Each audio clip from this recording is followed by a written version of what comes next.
Lasang kape. Sarap! Alam mo.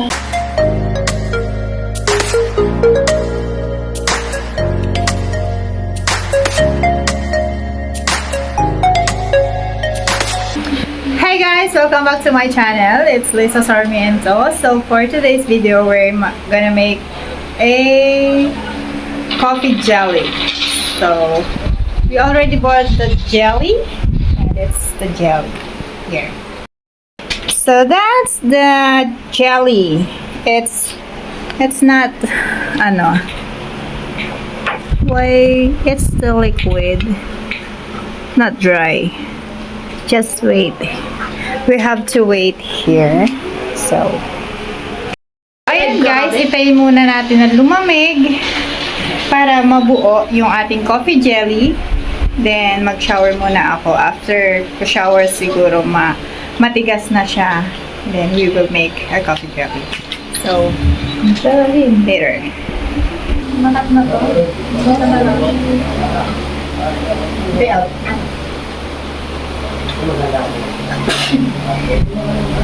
Atin po.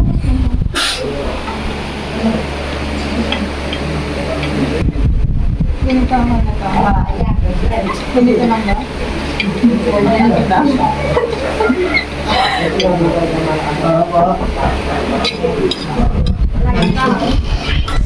Isa pa. Grab another one. This size is tapos dyan natin.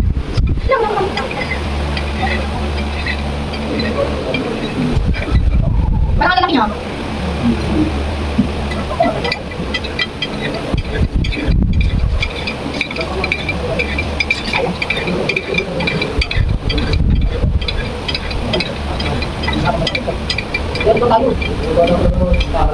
Ayan. Then, oy, ganda. Oh, perfect. Inakat ko natin. O, anong next? Anong next ate? Okay, so guys, titimplahan na natin. Lalagyan natin ng all-purpose cream. It's nasal cream.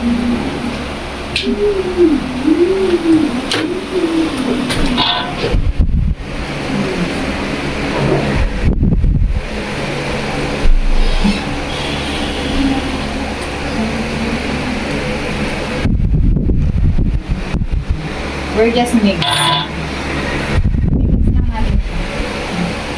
We're just gonna mix this. So it's another dessert. So ayan. Meron na tayong coffee jelly. Oh, taste test. Taste test daw, ate. Ako na. Oh, taste test yun na to. Lagayan. Kung kayong lagayan.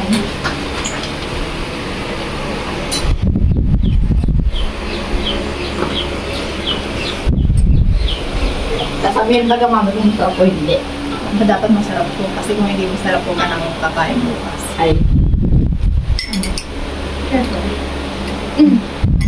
Ano? Sarap. Sarap. Hindi naman pait. So, masarap daw siya. Mapait. Try it.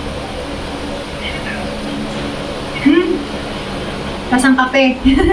Sarap! Alam mo, coffee din. So, ayan. Meron na tayong coffee jelly. So, thank you so much guys for watching. Don't forget to like and subscribe to my channel. To those who are not subscribed yet, thank you! Bye!